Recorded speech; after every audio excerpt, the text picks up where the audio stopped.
you say you want to bring into decision making the lack of knowledge, the lack of understanding, the lack of information. Yes. Where we typically do the opposite.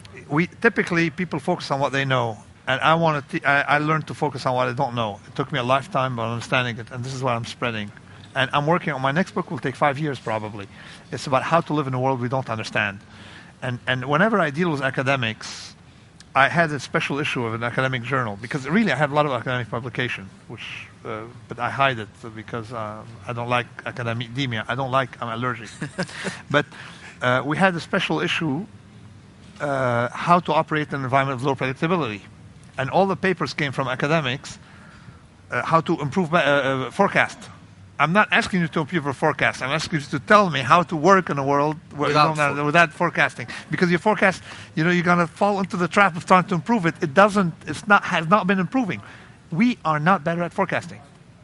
If I'm a businessman and I have to hire a team, invest in more machines, I need very short-term forecast. And then the other one is you have to understand it's a gamble. Okay. So it's okay to be fooled by some forecasting. I tell people without some overconfidence, you wouldn't have restaurants. In New York City, restaurants don't make money. So the person needs to be fooled to start. That capitalism works. It's good to have some overconfidence, but not when it hurts you.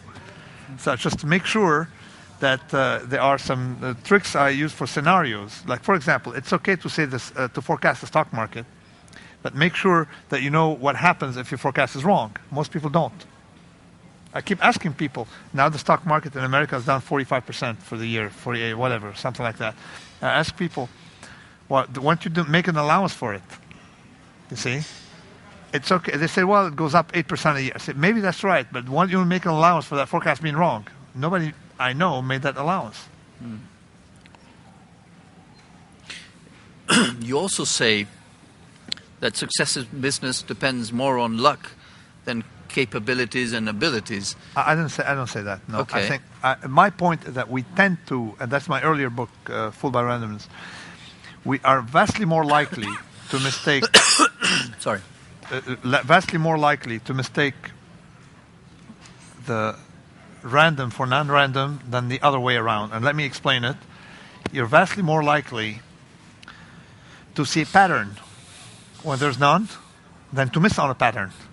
And that we inherited this this ability to see a pattern when there's none, because it's okay in the past if you see something that looks like a lion and run. If every time you see a lion you run, you see. Yes. You're okay even if you have a false alert. Okay, but those who started being analytical and missed on the second error of seeing a lion and not run because you weren't sure it was a lion, left the gene pool. Okay. So our survival depended on this seeing patterns when there's none. Because you can't miss on the second error of not seeing a pattern. And some people explain it. They say it's much better to mistake a stone for a bear than a bear for a stone. Okay. You see, because if you mistake a bear for a stone, you're going to end up in the stomach of a bear. Yes. If you mistake a stone for a bear, you run. Okay. What would be the implications of that, the way we think, we see, we evaluate risk in day-to-day life? I think... because I'm not exposed to bears nor stones. Yeah, but I think what happens is that we have inherited the wrong risk aversion. We don't like some risky investments that are volatile, but we tend to take a lot of risk with investments that are not volatile but have very risk, like banks had no variation in the portfolio, but banks keep blowing up, all right? But some venture capital are volatile, but it's much safer in a way. Yes.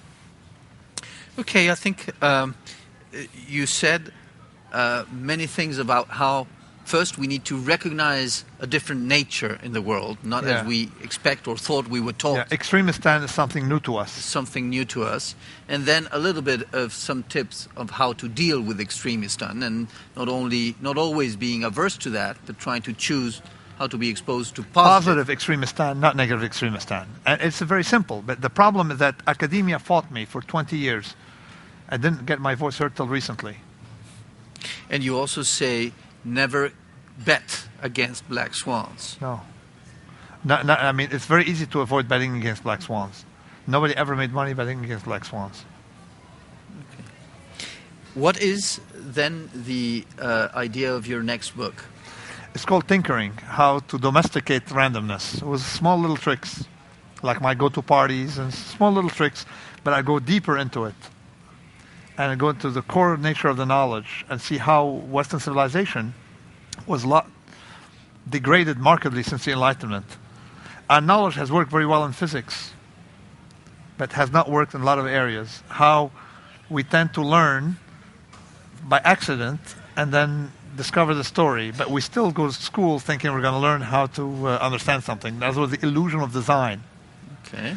You see, like for example, medicine is a great history where almost, except for AIDS drugs, we never discovered anything. We went from theory to practice.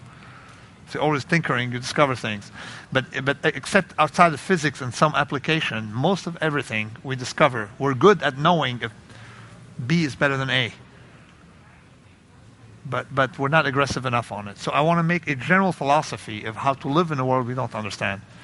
A through Z, and I'm working on it. I'm thinking of nothing else. I eat thinking about it. I'm talking to you thinking about it now. Okay. And I want to stand every Western thinking on its head since the Enlightenment. By the way, the Romans were a lot smarter. Why? They did not like theories. The Romans did not like philosophy, did not like theories. They liked tricks. It was all corrupted. Guess by whom? By whom? By the Greek thought that was brought into Europe by the Arabs.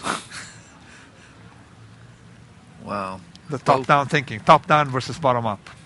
We'll see then the implications of that thinking in your next book. We're looking forward to that. It's going to take a while. And in the meanwhile, we'll try to learn how to make money and deal with Extremistan. Avoid losing money. It's more important than try to make money. Okay. Well, I'll try to learn it then.